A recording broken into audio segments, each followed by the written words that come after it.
Colossenses.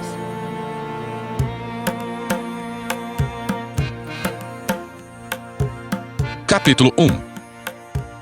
Eu, Paulo, apóstolo de Jesus Cristo pela vontade de Deus, escrevo esta carta junto com o nosso irmão Timóteo, aos irmãos fiéis em Cristo, o povo santo na cidade de Colossos. Que Deus nosso Pai lhes dê graça e paz. Sempre oramos por vocês e damos graças a Deus, o Pai de nosso Senhor Jesus Cristo, pois temos ouvido falar de sua fé em Cristo Jesus e de seu amor por todo o povo santo, que vem da esperança confiante naquilo que lhes está reservado no céu. Vocês têm essa expectativa desde que ouviram pela primeira vez a verdade das boas novas. Agora as mesmas boas novas que chegaram até vocês estão se propagando pelo mundo todo. Elas têm crescido e dado frutos em toda a parte, como ocorre entre vocês desde o dia em que ouviram e compreenderam a verdade sobre a graça de Deus. Vocês aprenderam as boas novas por meio de Epáfras, nosso amado colaborador. Ele é servo fiel de Cristo e nos tem ajudado em favor de vocês. Ele nos contou do amor que o Espírito lhes tem dado. Por isso, desde que ouvimos falar a seu respeito, não deixamos de orar por vocês. Pedimos a Deus que lhes conceda pleno conhecimento de sua vontade e também sabedoria e entendimento espiritual. Então vocês viverão de modo a sempre honrar e agradar ao Senhor, dando todo tipo de bom fruto e aprendendo a conhecer a Deus cada vez mais. Oramos também para que sejam fortalecidos com o poder glorioso de Deus, a fim de que tenham toda a perseverança e paciência de que necessitam, que sejam cheios de alegria, e sempre deem graças ao Pai. Ele os capacitou para participarem da herança que pertence ao seu povo santo, aqueles que vivem na luz. Ele nos resgatou do poder das trevas e nos trouxe para o reino de seu Filho amado, que comprou nossa liberdade e perdoou nossos pecados. O Filho é a imagem do Deus invisível e é supremo sobre toda a criação. Pois, por meio dele, todas as coisas foram criadas, tanto nos céus como na terra. Todas as coisas que podemos ver e as que não podemos, como os tronos, reinos, governantes e as autoridades do mundo invisível. Tudo foi criado por meio dele e para ele. Ele existia antes de todas as coisas e mantém tudo em harmonia.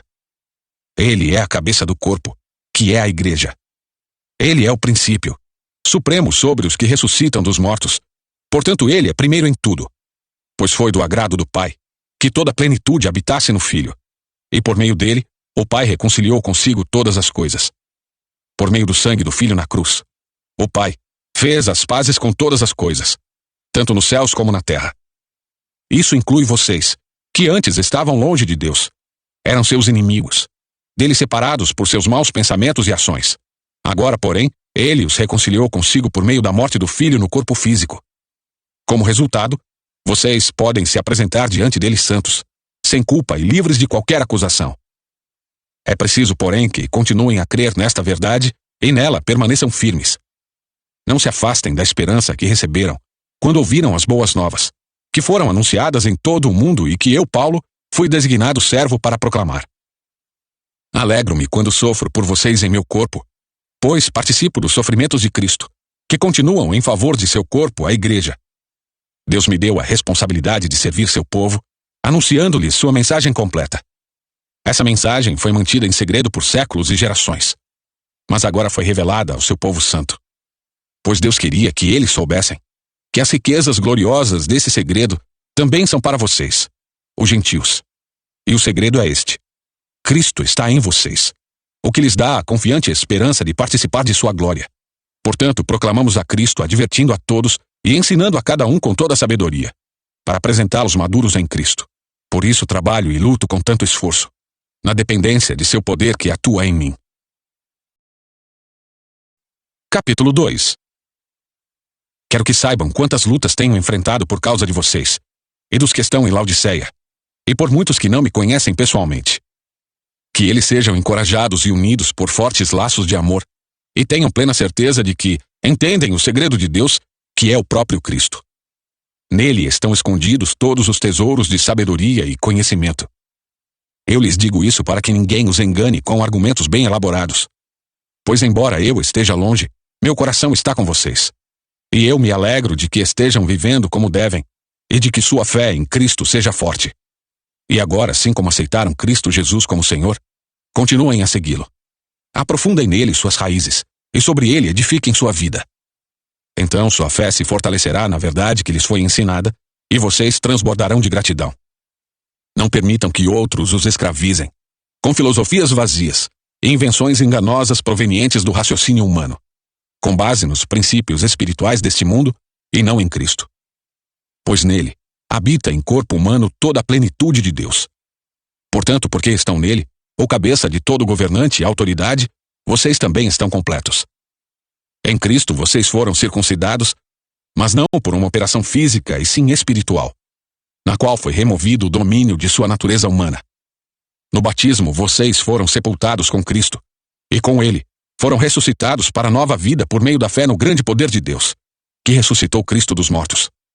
Vocês estavam mortos por causa de seus pecados e da incircuncisão de sua natureza humana. Então Deus lhes deu vida com Cristo, pois perdoou todos os nossos pecados. Ele cancelou o registro de acusações contra nós, removendo-o e pregando-o na cruz.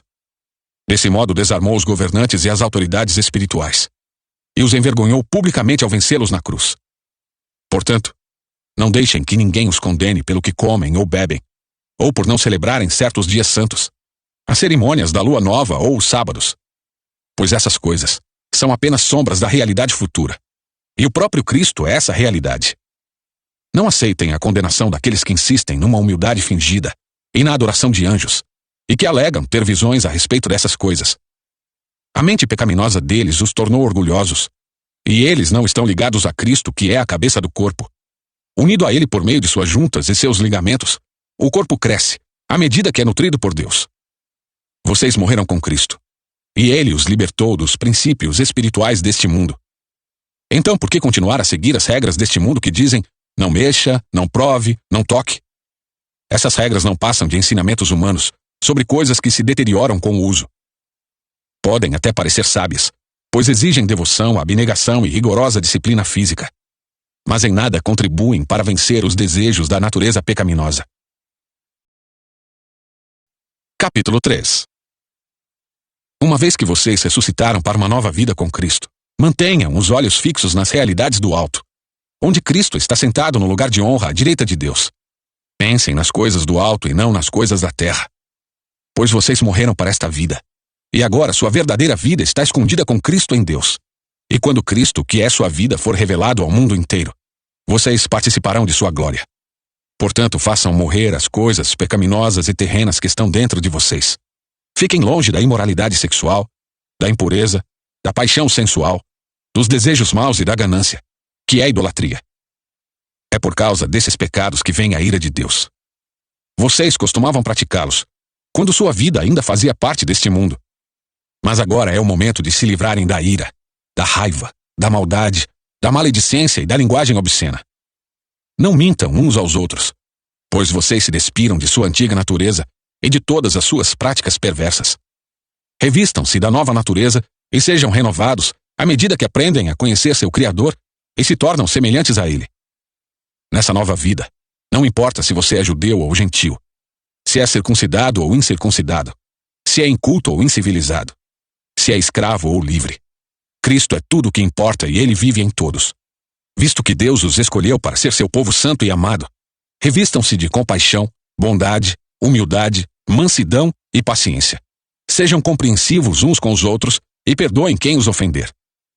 Lembrem-se de que o Senhor os perdoou, de modo que vocês também devem perdoar.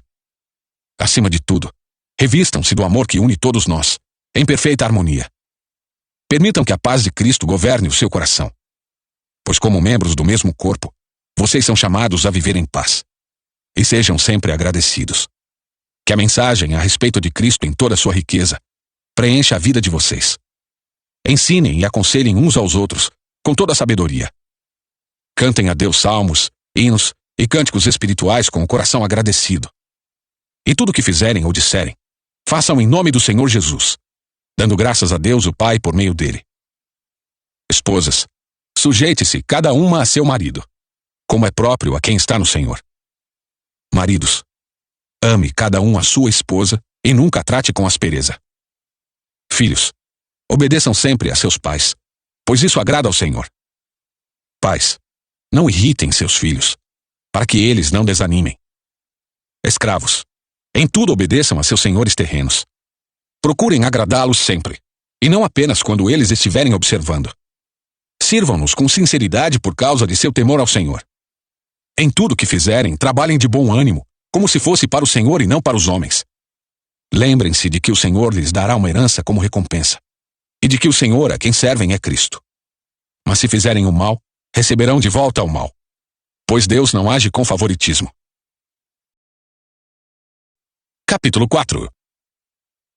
Senhores, sejam justos e imparciais com seus escravos.